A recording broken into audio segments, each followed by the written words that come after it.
जय भीम मित्रांनो. सगळीकडे एक शांत, गंभीर असं वातावरण आहे. आणि अशा वेळी दोन व्यक्तींमध्ये एक संवाद सुरू आहे. एक आहेत भगवान बुद्ध आणि दुसरी व्यक्ती आहे महाप्रजापती गौतमी. ते आता खूप वृद्ध झाले आहेत, पण त्यांच्या चेहऱ्यावर एक एक कमालीचं समाधान दिसतंय. आज आपण त्यांच्यातल्या याच शेवटच्या अत्यंत महत्वाच्या संवादाबद्दल जरा खोलात जाऊन बोलणार आहोत. आणि हे लक्षात घ्यायला हवं की हा फक्त एक निरोप समारंभ नाहीये. यात एका नात्याचा, एका आध्यात्मिक प्रवासाचा आणि एका मोठ्या सामाजिक बदलाचा संपूर्ण सार दडलेला आहे. हो, आणि म्हणूनच हा संवाद इतका खास आहे. कारण वरवर पाहिलं तर हे एका आई आणि मुलामधलं बोलणं वाटू शकतं. पण जेव्हा आपण खोलात जातो तेव्हा लक्षात येतं की हे एका तत्वज्ञानाच्या संस्थापकाचं आणि बौद्ध संघातील पहिल्या भिक्खुणीचं संभाषण आहे. यात मृत्यू, वारसा, आयुष्यभराच्या संघर्षाची पूर्तता आणि नात्यांचं बदलणारं स्वरूप असे कितीतरी मोठे विषय एकत्र आलेले दिसतात. मानवी भावना आणि गहन तत्वज्ञान यांचा इतका सुंदर मिलाप खरंच क्वचितच पाहायला मिळतो. चला तर मग या संवादातील एक एक पदर उलगडून पाहूया. गौतमींच्या पहिल्याच वाक्याने सुरुवात करूया का? त्या म्हणतात, भगवंत, आज माझे पाऊल जड आहे, पण मन शांत आहे. या एका वाक्यातच कितीतरी गोष्टी एकत्र आल्या आहेत, नाही का? एकीकडे शारीरिक थकवा आहे, तर दुसरीकडे मानसिक शांतता. बरोबर. हे वाक्य म्हणजे शरीराच्या मर्यादांची जाणीव आणि त्या जाणीवेचा केलेला स्वीकार आहे. पाऊल जड आहे म्हणजे आता पुढे चालण्याची शक्ती उरलेली नाही, हा प्रवास संपत आलाय हे त्यांना कळून चुकलंय. पण मन शांत आहे हे सांगतं की या शेवटच्या क्षणाची त्यांना भीती वाटत नाहीये. उलट त्यांनी ती परिस्थिती पूर्णपणे स्वीकारली आहे. आणि हीच स्वीकाराची भावना त्यांच्या पुढच्या वाक्यात अजून स्पष्ट दिसते. हो, ते पुढे म्हणतात, राजपुत्र ते बुद्ध हा प्रवास माझ्या डोळ्यांसमोर घडला. हे वाक्य ऐकल्यावर मला नेहमी वाटतं की त्या इथे फक्त एक आई म्हणून बोलत नाहीयेत. यात त्याहून खूप काहीतरी जास्त आहे. काय वाटतं? हे सिद्धार्थ नावाच्या राजकुमाराला वाढवणारी एक आई आहे, जिच्या मनात एक वैयक्तिक अभिमान आहे, पण त्याच वेळी त्या एका मोठ्या ऐतिहासिक बदलाच्या साक्षीदार आहेत. त्यांनी सिद्धार्थचं दुःख, त्याची तळमळ, त्याचा तो सत्याचा शोध हे सगळं खूप जवळून पाहिलंय. आणि आता त्या त्याच्या बुद्धत्वाच्या प्रकाशात बसल्या आहेत. त्यामुळे हे वाक्य म्हणजे केवळ एका मुलाच्या प्रवासाचं कौतुक नाही, तर एका युगाच्या बदलाचं ते साक्षीभावानं केलेलं वर्णन आहे. यावर बुद्धांचा जो प्रतिसाद आहे तोही तितकाच महत्वाचा आहे. ते तिला माता म्हणूनच हाक मारतात. ते म्हणतात, माता, तुमचं प्रेमच माझं पहिलं शिक्षण होतं. खरं तर बुद्ध सांसारिक नात्यांपासून दूर गेले होते. मग अशावेळी त्यांनी माता हा शब्द वापरण्यामागे काय अर्थ असेल? हां, खूप चांगला मुद्दा आहे. माता हा शब्द वापरून ते त्यांच्या नात्यातील मूळ ओळखीला, त्यागाला आणि प्रेमाला सन्मान देत आहेत. आणि प्रेमच माझं पहिलं शिक्षण होतं हे वाक्य तर खरं तर त्यांच्या तत्वज्ञानाचा गाभा सांगून जातं. याचा अर्थ असा की त्यांनी जगाला जे ज्ञान दिलं त्या ज्ञानाचा पहिला स्पर्श, करुणेची पहिली शिकवण त्यांना गौतमींच्या प्रेमातून मिळाली होती. ते एक प्रकारे मान्य करत आहेत की त्यांच्या करुणेच्या सिद्धांताचं बीज त्यांच्या आईनेच रोवलं होतं. इथे बुद्ध केवळ एक तत्वज्ञ म्हणून नाही, तर एक कृतज्ञ पुत्र म्हणून आपल्या समोर येत आहेत. आणि ही कृतज्ञता फक्त वैयक्तिक नाहीये, बरोबर? कारण ते लगेचच या गोष्टीला एका मोठ्या सामाजिक पातळीवर नेऊन ठेवतात. ते म्हणतात, तुमच्या त्यागामुळेच अनेक स्त्रियांना मुक्तीचा मार्ग मिळाला. अगदी. आणि या संवादातील एक महत्वाचा टप्पा आहे. या एका वाक्याने बुद्ध त्यांच्या नात्याला वैयक्तिक पातळीवरून उचलून थेट सार्वजनिक आणि ऐतिहासिक पातळीवर नेतात. ते सांगत आहेत की तुमचं मातृत्व केवळ माझ्यापुरतं मर्यादित नव्हतं, तर ते हजारो स्त्रियांसाठी मुक्तीचा मार्ग उघडणारं ठरलं. तुमच्यामुळे स्त्रियांना संघात स्थान मिळालं. ही एका आईच्या भूमिकेची सर्वोच्च प्रशंसा आहे, असं मला वाटतं. या वाक्याचं महत्त्व पूर्णपणे समजून घेण्यासाठी मला वाटतं त्या काळातील सामाजिक परिस्थिती लक्षात घ्यायला हवी. स्त्रियांना आध्यात्मिक मार्गात समान स्थान मिळणं ही त्या काळात किती मोठी गोष्ट होती. ही एक क्रांतिकारी घटना होती. त्या काळातल्या सामाजिक आणि धार्मिक परंपरा पाहिल्या तर स्त्रियांना खूप दुय्यम स्थान होतं. अनेक आध्यात्मिक मार्गांमध्ये त्यांना म्हणजे प्रवेशच नव्हता असं म्हणायचंय का? हो, प्रवेशच नव्हता किंवा त्यांची भूमिका खूप मर्यादित होती. अशा परिस्थितीत स्त्रियांसाठी स्वतंत्र भिक्खुणी संघ स्थापन करणं हे एक धाडसी आणि तेव्हाच्या विचारधारेला धक्का देणारं पाऊल होतं. सुरुवातीला खुद्द बुद्धांनीही याला नकार दिला होता असं काही ग्रंथांमध्ये म्हटलंय. मीही हे वाचलंय की गौतमींना अनेक वेळा प्रयत्न करावे लागले होते. बरोबर.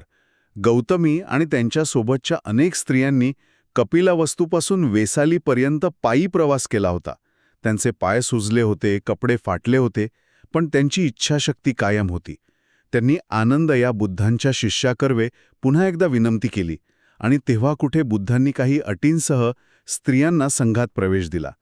त्यामुळे तुमच्या त्यागामुळे हे बुद्धांचे शब्द केवळ कौतुकाचे नाहीत, तर ते गौतमींच्या अविश्वसनीय चिकाटीची आणि संघर्षाची दिलेली कबुली आहे. त्यांनी एका सामाजिक क्रांतीचं नेतृत्व केलं होतं. म्हणजे या संवादात बुद्ध केवळ गौतमींनाच नाही, तर त्या संपूर्ण क्रांतीला मान्यता देत आहेत. यानंतर संवादाचा रोख मृत्यूच्या विषयाकडे वळतो. गौतमी ज्या निर्भयतेने मृत्यूविषयी बोलतात ते पाहून आश्चर्य वाटतं. त्या म्हणतात, भगवंत, आज मला भीती नाही, कारण मी समजून घेतलं जन्म आणि मृत्यू हेही धम्माचा भाग आहेत. ही स्थिती माणूस कसा गाठू शकतो? हेच तर धम्माचं खरं सामर्थ्य आहे. बौद्ध तत्वज्ञानातील अनित्यता म्हणजे सर्व काही नश्वर आहे, ही संकल्पना जेव्हा एखादी व्यक्ती केवळ बौद्धिक पातळीवर नाही तर अनुभवाच्या पातळीवर स्वीकारते, तेव्हा मृत्यूची भीती नाहीशी होते. गौतमींनी आयुष्यभर धम्माचा अभ्यास आणि आचरण केलं. त्यामुळे त्यांना हे समजलं की जन्म आणि मृत्यू हे एकाच नाण्याचे दोन बाजू आहेत. जे जन्माला आलं आहे ते जाणारच. ही एक नैसर्गिक प्रक्रिया आहे. ह्या प्रक्रियेला घाबरण्याऐवजी शांतपणे स्वीकारणं हेच खरं ज्ञान आहे. आणि त्या ज्ञानाच्या अवस्थेपर्यंत त्या पोचल्या होत्या. यावर बुद्ध जे उत्तर देतात त्यात एक खूप सुंदर उपमा आहे. जसं पान गळून जातं पण वृक्ष उभा राहतो, तसं शरीर निघून जातं पण चैतन्य शांत होतं. ही उपमा मला खूप आवडली. यातून त्यांना नेमकं काय सांगायचंय? ही फक्त एक काव्यात्मक उपमा नाहीये.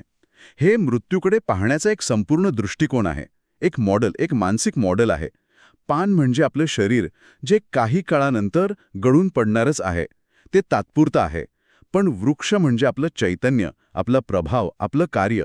शरीर जरी गेलं तरी ते चैतन्य, ती ऊर्जा, तो वारसा वृक्षासारखा उभा राहतो. मृत्यू म्हणजे शेवट नाही, तर ऊर्जेचं एका अवस्थेतून दुसऱ्या शांत अवस्थेत जाणं आहे.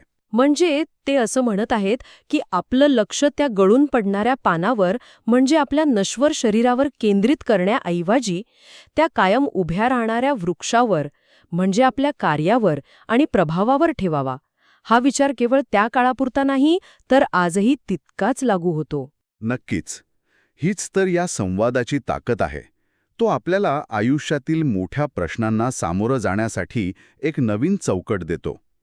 मृत्यूच्या भयावह कल्पनेला बुद्ध एका शांत, नैसर्गिक प्रक्रियेत बदलून टाकतात. आणि हेच गौतमींच्या शांत मनाचं कारण आहे.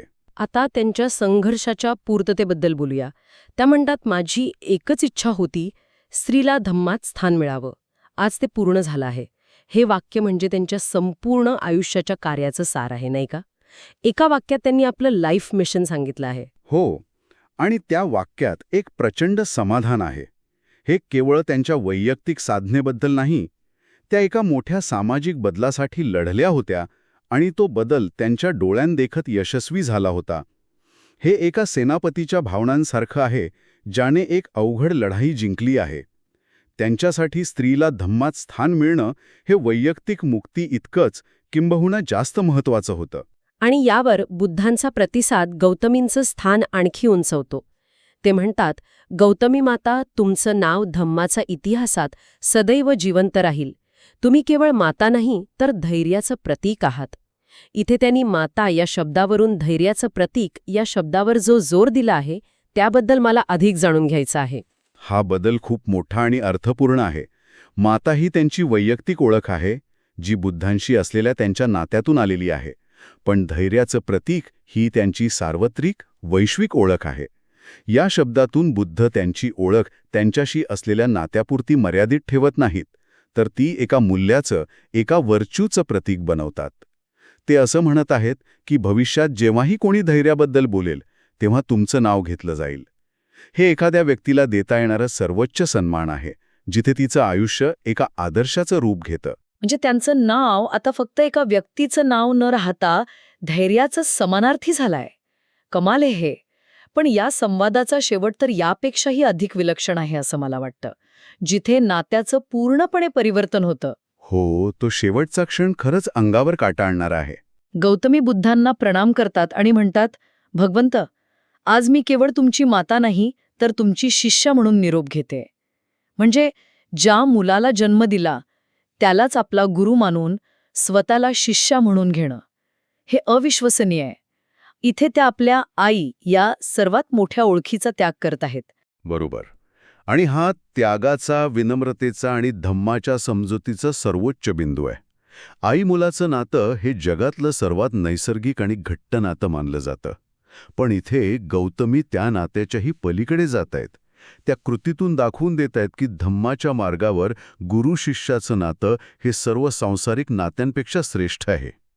यासाठी प्रचंड ज्ञान आणि निरहंकार लागतो. त्या एका क्षणात त्या सर्व सामाजिक आणि कौटुंबिक ओळखींच्या पलीकडे जाऊन केवळ एक शिष्या म्हणून स्वतःला समर्पित करत आहेत. आणि बुद्ध या समर्पणाचा स्वीकार करतात का? त्यांचा शेवटचा आशीर्वाद काय सांगतो? त्यांचा शेवटचा आशीर्वाद या समर्पणावर शिक्कामोर्तब करतो. ते म्हणतात, गौतमी माता, तुमचं चित्त शांत होवो. निर्वाणाचा मार्ग तुमच्यासाठी उघडा आहे. हा आशीर्वाद एका मुलाने आईला दिलेला नाहीये.